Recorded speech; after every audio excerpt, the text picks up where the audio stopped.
Amici di Matoscacco, benvenuti. Oggi ci catapultiamo direttamente in una posizione, quindi questo sarà un test per vedere e capire come sei messo a conoscenze scacchistiche, di teoria scacchistica, di concezione di una posizione, di capirla nei minimi dettagli. Quindi non sarà una partita commentata, ma vedremo questa singola posizione e all'interno di questa posizione ti chiederò di trovare una mossa. Prima però voglio ricordarti che il weekend prossimo, il 22 e 23 di marzo, c'è il torneo online di Matoscacco a tempo lungo, quindi finalmente si può giocare a scacchi a tempo lungo, perché è impossibile giocare online a più di 30 minuti. E quindi potete provare questa esperienza di giocare a tempo lungo contro avversari. Ci sono 400 euro di premi in palio. Vi lascio sotto qui il bando dove potete leggere tutte le info, quando inizia, che ora finisce, eccetera eccetera eccetera. Qui sotto anche tutte le info per iscriversi. Detto ciò, iniziamo subito. Questa posizione è tratta da un libro bellissimo, e anche questo ve lo lascerò qui sotto in descrizione, di Gelfand. E questa posizione è tratta da una partita tra Brown contro Spassky, mossa al bianco. Ora voglio proprio che ti immedesimi in questa partita, in questa posizione. Se hai una scacchiera fisica a casa, riporta la posizione su questa scacchiera e stacci anche 10, 15, 20, 30 minuti, cerca di capire ogni singolo elemento della posizione. Fai proprio un'analisi, no? Un'analisi, struttura pedonale, il bianco sta così, il nero sta così, sicurezza del re, il re bianco è così, il re nero è così, attività dei pezzi.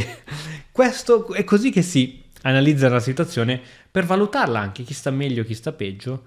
Quindi fatti tutte le tue considerazioni su questa posizione, metti anche in pausa il video, dopodiché clicca su play per scoprire come giocare. Abbiamo detto mossa al bianco.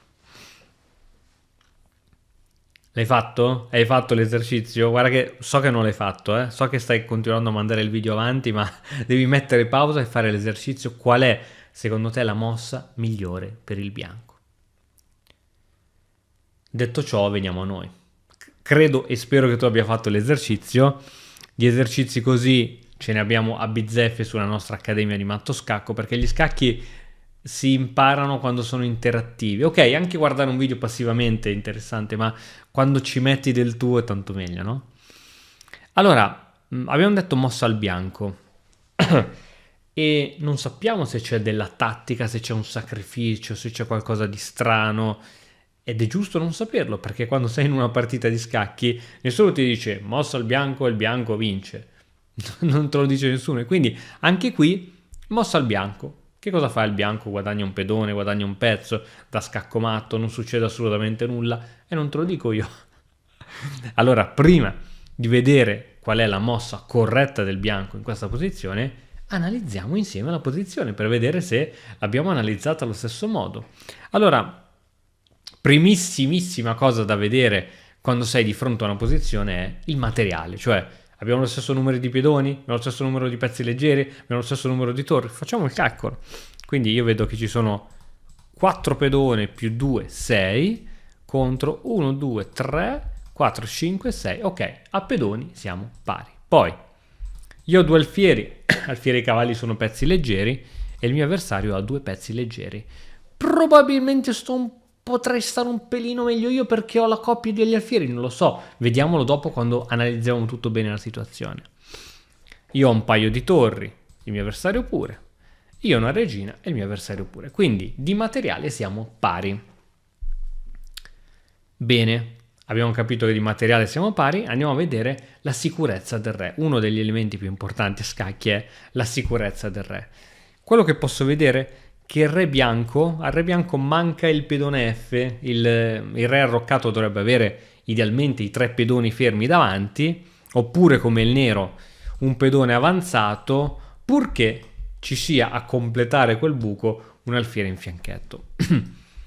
Il bianco è vero che c'è la colonna F semiaperta, questo è vero, ma non mi fa troppo impazzire, perché questa diagonale, se un giorno l'alfiere, non so, supponiamo l'alfiere vada in A1, è un giorno questa diagonale è debole, no? Perché possono arrivare scacchi, non è che prendi scaccomatto, però è un piccolo indebolimento dell'arrocco. Quindi se dovessi dire tra il bianco e il nero chi è il re più sicuro, io direi il nero. Bene, abbiamo visto la sicurezza del re, abbiamo visto materiale. Vogliamo vedere l'attività dei pezzi, cosa ne pensi? Allora, vedo 2 alfieri del bianco che puntano in direzione del re avversario. Vedo una torre molto forte, vedo una torre invece chiusa su questa colonna e vedo una regina che deve ancora capire cosa fare, no? Dove andare, in che punto della scacchiera muoversi. Lato neri, vedo un alfiere buono, un cavallo buonissimo, perché il cavallo può andare in C5 e in E5 sostenuto da un forte pedone, ed E5 sembra essere proprio una casella chiave. Le torri sono un pochettino passive e la regina anche qui deve capire bene dove andare. Quindi questa è l'analisi dell'attività dei pezzi. Facciamo anche un'analisi della struttura pedonale. Struttura pedonale, c'è un'isola di pedoni, 2 isole di pedoni per il bianco e un'isoletta, 2 isolette, 3 isolette per il nero. Quindi a livello di struttura pedonale sta meglio il bianco, e in più questi sono tutti in catena, quindi fantastici, si difendono tutti a vicenda, e questi sono in seconda traversa, non sono mai stati mossi, quindi va benissimo. Questa struttura qui va bene. Il pedone D6 non fa impazzire perché è potenzialmente attaccabile, perché è lì da solo, isolato, eccetera. E questi 2 pedoni A7 e B7. Quindi struttura pedonale, senza ombra di dubbio, meglio il bianco. Sembrerebbe che il bianco ha qualcosa da giocare magari per il vantaggio. E quel giocatore che ha potenzialmente un vantaggio, potenzialmente una situazione migliore, di norma non deve cambiare i pezzi. Questo è un principio che ti chiedo veramente di ricordare, perché spesso quando uno non sa che cosa fare, mossa al bianco, alfiere per alfiere. Ma a scacchi, ricordati sempre che a scacchi una mossa non vale mai l'altra. Giocare alfiere per alfiere, o mettere l'alfiere qui, o mettere l'alfiere qui, o mettere l'alfiere qui, sono 4 scelte completamente diverse e ognuna porta a un futuro risvolto del gioco. Quindi bisogna sempre calcolare cosa succede. Allora, se hai risposto alfiere per alfiere, mi dispiace, ma non è la risposta corretta, perché è vero che dopo alfiere per alfiere, il re è costretto a catturare, ci sono magari possibilità di donna C3, scacco, ma anche è vero che dopo re G8, ok, ho sviluppato gratis la donna con un tempo, ma non vedo tutta questa grande cosa. Qui addirittura magari re G8, magari anche F6 può essere un'idea, con l'idea di piazzare, cementificare lì un cavallo in E5, e da lì è stato buono, non lo tiri più via da lì.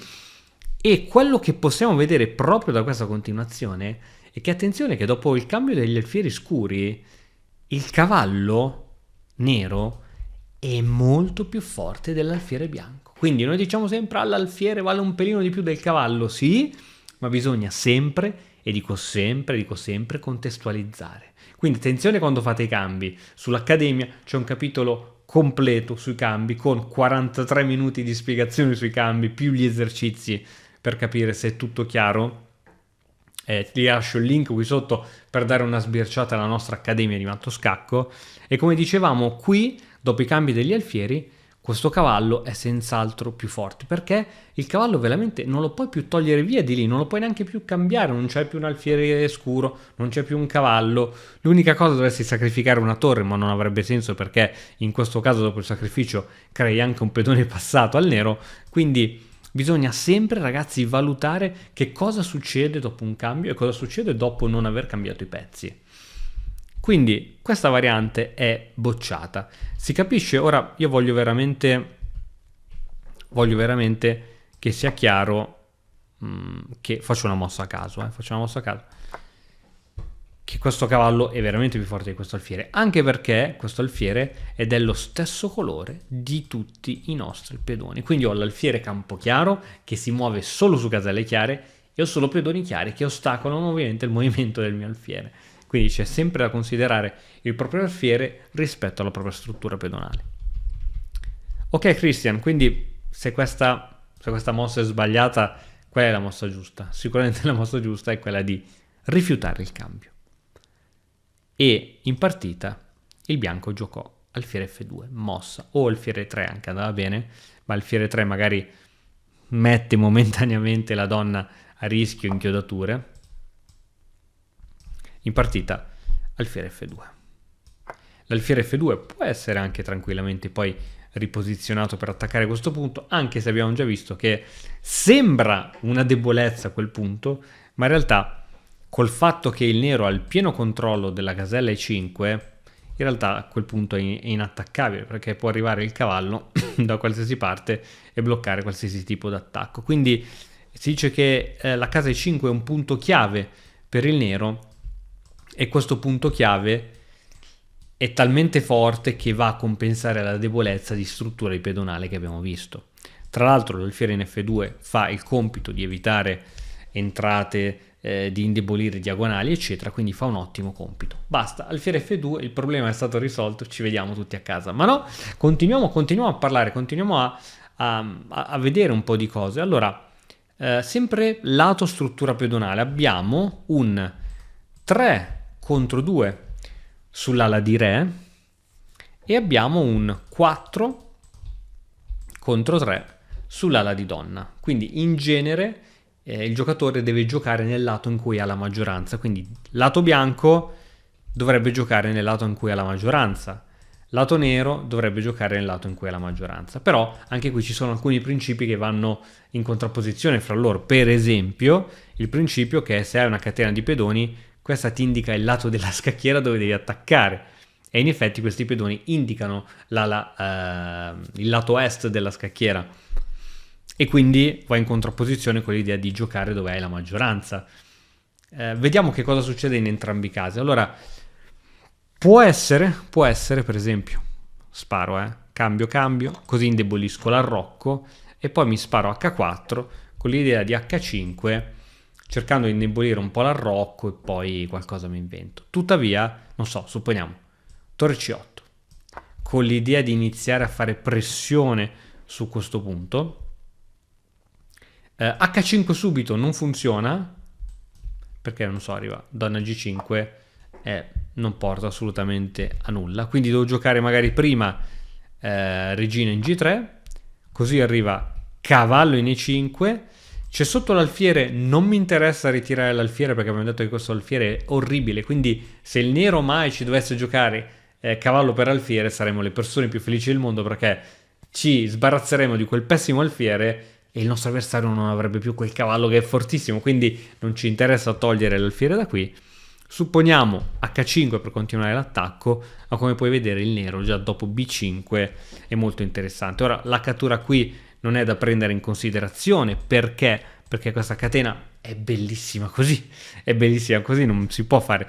Attenzione che ora c'è un 1, 2, triplo attacco su questo punto, quindi c'è bisogno di un ulteriore difensore, torre F4, cambio dei pedoni e come puoi vedere dopo regina A5 iniziano ad esserci già pressioni. Questa catena di pedoni non mi piaceva più rispetto a come era prima era molto bella, e quindi anche questo piano per esempio è da bocciare. E allora se non possiamo giocare sull'ala di re, magari possiamo giocare come mossa B4. Cosa ne pensi di B4? Quindi aspetta, come ci siamo arrivati con B4, cattura B4, così inizia un pochettino a mobilitare questi pedoni e a giocare nel lato in cui è la maggioranza. Ovviamente il nero farà di tutto per cercare di romperci questa struttura pedonale. Pedone A5, attaccando questo pedone, e adesso ti chiedo qual è la mossa giusta.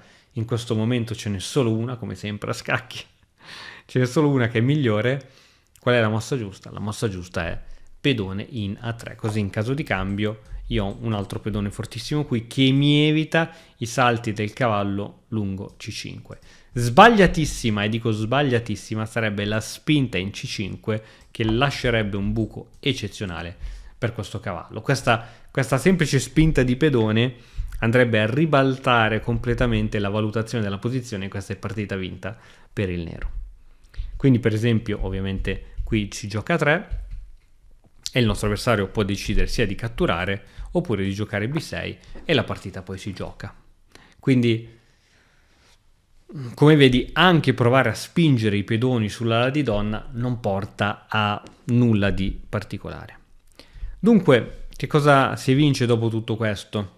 Che la posizione è all'incirca pari, il bianco potrebbe avere, dico, per una struttura pedonale più sana e la coppia di alfieri, qualche micro vantaggio dinamico, e quindi la mossa migliore è quella di non cambiare gli alfieri e di portarlo in F2.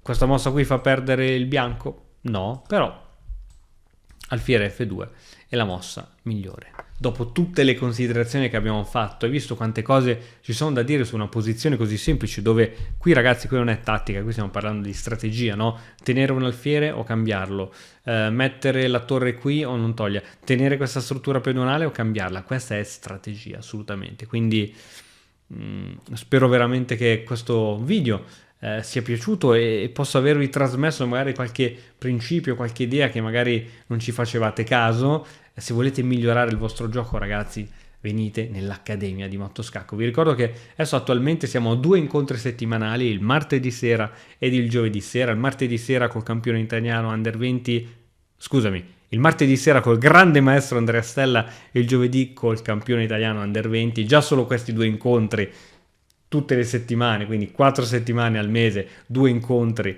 a settimana, più tutte le analisi sul gruppo Facebook degli studenti, più le lezioni in costante aggiornamento, più le registrazioni di tutti gli eventi. Insomma, ragazzi, c'è veramente il mondo, e vi lascio sempre il link per provare ad entrare in accademia, e io vi dico che una volta che siete dentro poi non uscite più. Spero che questo video vi sia piaciuto. Non è stata una partita commentata, è stata una posizione, però secondo me è stata molto istruttiva. Ci vediamo alla prossima, ciao!